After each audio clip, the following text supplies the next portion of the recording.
अस्सलाम वालेकुम। मैं आपका मेज़बान समी इब्राहिम और आप देख रहे हैं हमारा यूट्यूब चैनल। अब फ़ैसले की घड़ी आन पहुंची है और अगले 72 घंटे बहुत अहम हैं। मैं अब ने इस वीलॉग में आपको बहुत ही इम्पोर्टेंट आज ख़बर दूंगा और बताऊंगा कि इस वक्त जो ये हुकूमत है एस्टेब्लिशमेंट के साथ इसका फड्डा किस मामले पर पड़ा हुआ है और क्या ऑप्शंस रह गई हैं। और दूसरी जानिब बनी गाला जहाँ पर इमरान खान साहब की रिहाइशगाह है, अभी ऐलान नहीं हुआ लॉन्ग मार्च का, लेकिन अमली तौर पर लॉन्ग मार्च शुरू हो चुका है। और बनी गाला में इस वक्त नौजवानों की एक बहुत बड़ी तादाद, कैंप्स लग गए हैं। KPK से ये लोग आए हैं और ये इंसाफ स्टूडेंट्स फेडरेशन ये इसलिए आए हैं कि इनको ख़तरा है कहीं इमरान खान को लॉन्ग मार्च से पहले गिरफ़्तार ना कर लिया जाए। इनका ये कहना है कि हम यहाँ पर मौजूद हैं और अपने कप्तान की हिफाजत के लिए मौजूद हैं और लोग आ रहे हैं, कल भी और लोग आएंगे और यहाँ पर प्लान इनका ये है कि कम से कम 15 से 20 हज़ार लोग कल शाम तक यहाँ पर होंगे जो बनी गाला में इमरान खान की रिहाइशगाह की हिफाजत करेंगे। और उनका ये ख्याल है और उनका ये कहना है कि वो किसी को यहाँ पर जो अगर कोई इस नीयत से आएगा कि इमरान खान को गिरफ़्तार करना है तो वो गिरफ़्तार उन्हें नहीं करने देंगे। लॉन्ग मार्च होगा और पूरा पाकिस्तान जो है वो उनके साथ, इमरान के साथ खड़ा होगा। लॉन्ग मार्च की कामयाबी के लिए एक और भी कल अहम दिन है। लाहौर हाई कोर्ट अगर हमजा शहबाज के इलेक्शन को गलत करार दे देते हैं तो फिर इसका मतलब है वो पंजाब के वज़ीर आला नहीं रहेंगे। तो फिर पंजाब में अगर हमजा शहबाज या नून लीग का कोई वज़ीर आला नहीं है तो इसका मतलब है कि तहरीक इंसाफ के टाइगर अगर पंजाब के मुख्तलिफ शहरों से इस्लामाबाद पहुँचेंगे तो फिर उनके रास्ते में कोई रुकावट नहीं होगी।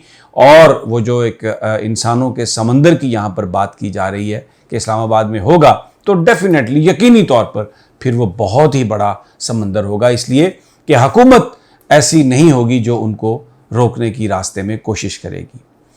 अब मैंने जो आपसे बात कही कि आपको मैं बताता हूँ कि इस वक्त मामला क्या है। जो हुकूमत है शहबाज शरीफ की, वो उनकी डिमांड ये है कि वो टफ़ फैसले जिसे वो कहते हैं, जैसे कीमतें बढ़ाने की बात है और दूसरे मामलात की बात है, तो उनका ये कहना है कि वो अगर ये गारंटी दी जाए कि 2023 तक ये हुकूमत कायम रहेगी, यानी ये जो इत्तेहादियों की जो शहबाज शरीफ की हुकूमत है, अगर ये इस बात की गारंटी दी जाए कि 2023 तक, अगले साल तक ये हुकूमत रहेगी, अपनी आइनी मुद्दत जो है वो पूरी करेंगी ये असम्बलियाँ, तो फिर तो ये जो सेटअप है ये काम करने के लिए तैयार है। और दूसरी उनकी शर्त ये है कि इसहाक डार जो इस वक्त भगौड़े हैं, जो इश्तिहारी हैं, सेनेटर इसहाक डार जिन्होंने अभी तक हल्फ नहीं उठाया, उनको एक्सेप्ट किया जाए बतौर वज़ीर ख़ज़ाना। लेकिन इस वक्त सूरत हाल ये है कि इस हुकूमत पर यह दबाव है कि इसहाक डार की बजाय हफीज़ शेख साहब को बतौर वज़ीर ख़ज़ाना एक्सेप्ट किया जाए। अब नवाज़ शरीफ साहब ने कहा है कि बिल्कुल नहीं, और उन्होंने टेस्टर के तौर पर यहाँ पर आबिद शेर अली को भेजा है कि आबिद शेर अली के साथ ये हुकूमत क्या सलूक करती है। नवाज़ शरीफ इस बात पर भी खफा हैं कि अभी तक जावेद लतीफ़ को कोई नहीं मिला, ओहदा नहीं मिला, उनको कोई पोर्टफोलियो नहीं मिला। जावेद लतीफ़ आपको पता है, उन्होंने पाकिस्तान की फ़ौज के बारे में जो बात की, पाकिस्तानी जर्नलों के हवाले से जो बात की, तो वो उनको अभी तक पोर्टफोलियो नहीं मिला। ये जो मैंने सारी आपको गुफ्तगू की है, बयान किया, मैं आपको ये बताना चाह रहा हूँ कि इमरान खान क्योंकि बहुत बड़ी तादाद में लोगों को बाहर निकाला है, उन्होंने पूरा पाकिस्तान इलेक्शन की बात कर रहा है, तो नवाज़ शरीफ इस वक्त एस्टेब्लिशमेंट को ब्लैकमेल करने के लिए ये सारी सूरत हाल को इस्तेमाल कर रहे हैं। नवाज़ शरीफ का ये ख्याल है कि इमरान खान के जो ताल्लुकात हैं वो एस्टेब्लिशमेंट के साथ ऐसे हैं कि अगर कि ये किसी तरह से भी अमेरिका को एक्सेप्टेबल नहीं होंगे, और अगर कोई चीज़ अमेरिका को एक्सेप्टेबल नहीं है तो फिर उसका इक़्तिदार में आना, अगर वो इक़्तिदार में आते हैं तो वो ऐसे फ़ैसले करेंगे जो ना इंटरनेशनल एस्टेब्लिशमेंट को काबिल कबूल होंगे, ना हमारी लोकल एस्टेब्लिशमेंट को काबिल कबूल होंगे। तो ये इंतहाई अहम और बड़ा कीमती मौका है कि मैं अपनी बात मनवा लूँ। जो लोग शुरू से ये कह रहे थे कि शरीफ ख़ानदान पर कभी भी आप इत्माद ना करें। जो ये कह रहे थे कि ये मौका मिलने पर आपको आपका गला पकड़ने से गुरेज नहीं करेंगे, आज मुझे बहुत सारे लोगों ने बताया कि वो बात सच साबित हो रही है। इस वक्त जब पाकिस्तान की जो इक्तिसादी सूरत हाल है वो बहुत ही गिरती जा रही है, डॉलर की एक उड़ान है, परवाज़ है, स्टॉक मार्केट नीचे हैं, IMF बात करने के लिए तैयार नहीं है क्योंकि एक इंस्टेबिलिटी का तासुर है। ऐसे मौके पर वो एस्टेब्लिशमेंट को ब्लैकमेल करने के लिए, अपने मुतालबात मनवाने के लिए, अपनी मर्ज़ी की हुकूमत बनाने के लिए, अपने मर्ज़ी के वज़रा बनवाने के लिए नवाज शरीफ साहब बिल्कुल खुलकर सामने आ गए हैं। आसिफ जरदारी इस सारी सूरत हाल में, वैसे तो तासुर ये है कि आसिफ जरदारी सब पे भारी और उनकी सियासत चल रही है, लेकिन आसिफ जरदारी सख्त परेशान है। और मैं आपको ये खबर दे रहा हूँ कि पिछले 2 दिनों से आसिफ अली जरदारी फ़ोन कर रहे हैं नवाज शरीफ को, नवाज शरीफ फ़ोन नहीं ले रहा आसिफ अली जरदारी का। शहबाज शरीफ और नवाज शरीफ के दरमियान जो ब्रिज है, जो गुफ्तगू हो रही है, वो साद रफ़ीक, ख्वाजा साद रफ़ीक उनके ज़रिए हो रही है। और ख्वाजा साद रफ़ीक इस वक्त लंदन में बैठे हैं नवाज शरीफ के सपुत्र के साथ, उनके पुत्र के साथ वहाँ पर वो हैं। और सारी शहबाज शरीफ और नवाज शरीफ के बीच जो गुफ्तगू हो रही है उनके ज़रिए हो रही है। दूसरी जानिब इमरान खान किसी तरह से भी ना ब्लैकमेल होने के लिए तैयार हैं।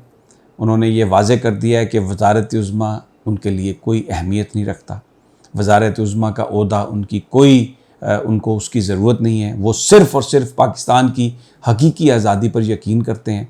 वो एक इंडिपेंडेंट इलेक्शन चाहते हैं और उनका ये कहना है कि अगर आप इंडिपेंडेंट इलेक्शन करवाने के लिए, पाकिस्तान की इंडिपेंडेंस के लिए, हकीकी इंडिपेंडेंस के लिए आप इलेक्शन की तारीख़ का ऐलान करें तो मैं हर तरह से गुफ्तगू करने के लिए तैयार हूँ आने वाले निगरान सेटअप की तैयारी में। 2 दिन 3 दिन देखा जाएगा। अगर इसहाक डार को वज़ीर ख़जाना एक्सेप्ट नहीं किया जाता तो नवाज शरीफ की ये इंस्ट्रक्शन है शहबाज शरीफ को कि इलेक्शंस का ऐलान कर दें, इलेक्शंस वाहिद हल होगा। अभी शायद जो परवेज़ इलाही साहब हैं, आसिफ अली जरदारी साहब हैं, ये सूबाई असम्बलियों को बचाने की कोशिश कर रहे हैं। और आज जो जरदारी चौधरी शुजात के घर गए हैं, वहाँ पर जो उन्होंने गुफ्तगू की है, 7 रुकन हैं सूबाई असम्बली पीपल्स पार्टी के, तो बताया जा रहा है कि उन्होंने ऑफ़र की है कि PTI सपोर्ट कर रही है परवेज़ इलाही को, पीपल्स पार्टी अगर सपोर्ट करे परवेज़ इलाही को तो दूसरी गिनती में नून लीग से वोट ज़्यादा हो जाएंगे परवेज़ इलाही के, और आसिफ अली जरदारी परवेज़ इलाही की हमायत करने के लिए तैयार हैं, इस शर्त पर कि अगर वो पंजाब असम्बली को डिज़ोल्व ना करें। क्योंकि अब आसिफ अली जरदारी की तरजीह ये है कि सिंध असम्बली भी डिज़ोल्व ना हो, पंजाब असम्बली भी डिज़ोल्व ना हो, सिर्फ कौमी असम्बली डिज़ोल्व हो। उनका ये ख्याल है कि वो सिंध में अपनी हुकूमत की वजह से नशिस्तें ले लेंगे और पंजाब में सराकी बेल्ट में उनका ये ख्याल है कि वो नून लीग की निस्बत वहाँ ज़्यादा वोट ले लेंगे। बड़ा एक इंटरेस्टिंग सा सिनेरियो है। अगले चंद घंटे जो अगले 1 या 2 दिन बहुत अहम है और इस वक्त जो सियासी ब्लैकमेलिंग है नून लीग की, एस्टैब्लिशमेंट को बिल्कुल सही ये अंदाज़ा हो गया कि इनके असली हकीकी चेहरे क्या हैं। और एक और भी तासुर फैलाने की कोशिश की जा रही है, वो ये कि ये जो सारी सिचुएशन है इसमें शायद एस्टैब्लिशमेंट कोई आइन से कोई बाला काम करना चाहती है। लेकिन मेरी जिन लोगों से बात हुई है, पाकिस्तानी फ़ौज के जिन लोगों से बात हुई है, जनरल कमर जावेद बाजवा किसी कीमत पर भी कोई ऐसा कदम नहीं उठाना चाहते जो आइन से बालातर हो। उनका ये ख्याल है कि फ़ौज सियासत में नहीं आएगी, सियासत में हमें ड्रैग ना किया जाए, ये सियासतदानों के काम हैं और ये सियासतदानों को ही करने चाहिए।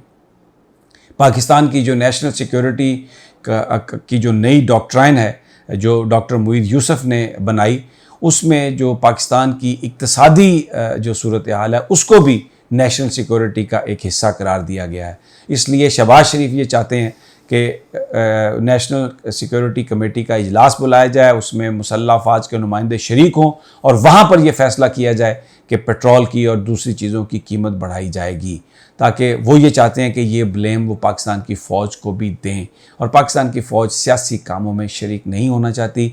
बार बार वो ये कह रहे हैं कि हम कोई भी मावराए आइन कोई भी जो कदम है वो हम नहीं उठाना चाहते और ये सियासतदानों का काम है और सियासतदान ही इस काम को इससे निपटें।